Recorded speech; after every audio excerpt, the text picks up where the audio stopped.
आज की ये हिंदी कहानी स्त्री का घर वर्ल्ड सी इमोशनल है, लेकिन इमोशनल होते हुए भी इसका संदेश बहुत अनमोल है।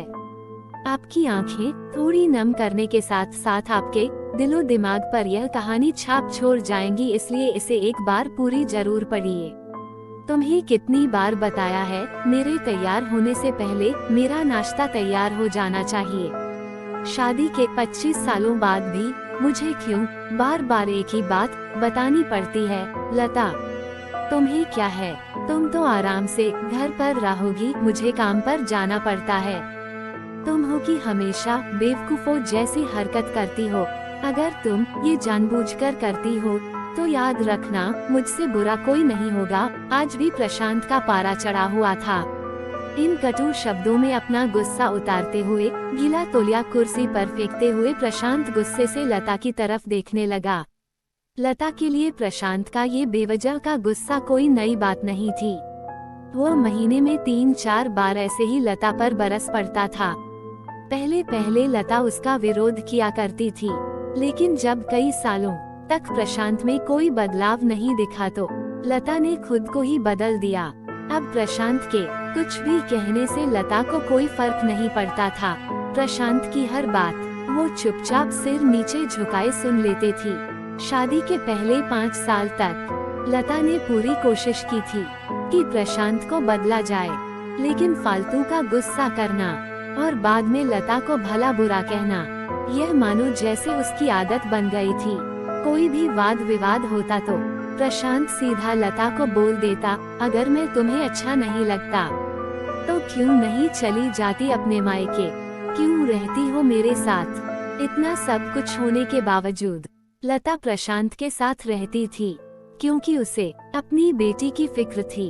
और वह जाती भी तो कहा, अपने बूढ़े हो चुके माँ बाप को इस उम्र में परेशान करना वह नहीं चाहती थी। समाज और लोग क्या कहेंगे, ये भी तो उसे देखना था। वह इतनी पढ़ी लिखी भी तो नहीं थी कि खुद जाकर कोई नौकरी कर सके और अपना और अपनी बेटी का पालन पोषण कर सके। लता को अब अपनी फिक्र नहीं थी, उसको फिक्र थी तो बस अपनी शादी लायक हो रही बेटी की। लता नहीं चाहती थी कि पति पत्नी के झगड़े की वजह से काव्या डिस्टर्ब हो। काव्या की पढ़ाई पूरी हो चुकी थी, उसके लिए अब शादी के रिश्ते आने लगे थे। कई रिश्तों को काव्या ठुकरा चुकी थी। 2-3 महीने बाद एक अच्छा रिश्ता आया। रिश्तेदारों और पहचान के लोगों ने भी लड़के के बहुत गुणगान किए थे। प्रशांत एक शाम अपनी बेटी के पास बैठकर उसे बताने लगा, काव्या बहुत अच्छा लड़का है, पढ़ा लिखा है, बड़ा घर है, बहुत अच्छी नौकरी है। ऐसे रिश्ते बार बार नहीं आते बेटा, इस बार मना मत करना। काव्या अपने पिता से ज्यादा बात नहीं करती थी, शायद डरती थी या शायद नफरत करती थी, लेकिन आज वो अपनी पूरी हिम्मत इकट्ठा कर बोली, मुझे अभी शादी नहीं करना है पापा, मैं नौकरी करना चाहती हूँ, खुद अपने पैरों पर खड़ी होना चाहती हूँ। हाँ तो उसमें क्या बड़ी बात है? मैंने लड़के से बात की है, वो तुम्हें किसी बात के लिए नहीं रोकेगा।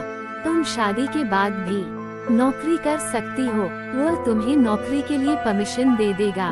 प्रशांत बोला, मेरा नौकरी करना या ना करना उसकी परमिशन पर क्यों डिपेंड रहेगा पापा? काव्या ने पूछा, मैं कह रहा हूँ ना, तुम्हें किसी भी चीज की कमी नहीं होगी। वहाँ ऐसे रिश्ते बार बार नहीं आते, इसे ठुकरा मत, बहुत खुश रहोगी तुम वहाँ। प्रशांत बोला, पापा क्या मैं उतनी ही खुश रहूंगी जितनी मम्मी इस घर में खुश है? काव्या ने तंज कसते हुए कहा, आज तुम्हारी जबान कुछ ज्यादा नहीं चल रही। प्रशांत गुस्से से आंखें बड़ी करते हुए बोला, पापा मुझे शादी ही नहीं करनी है, क्योंकि शादी के बाद अगर वह लड़का आपके जैसा निकला तो मैं क्या करूंगी?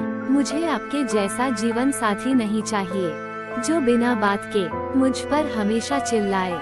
मुझे कुछ भी अपनी पसंद का लेना हो तो 10 बार सोचना पड़े, कहीं वह नाराज न हो जाए।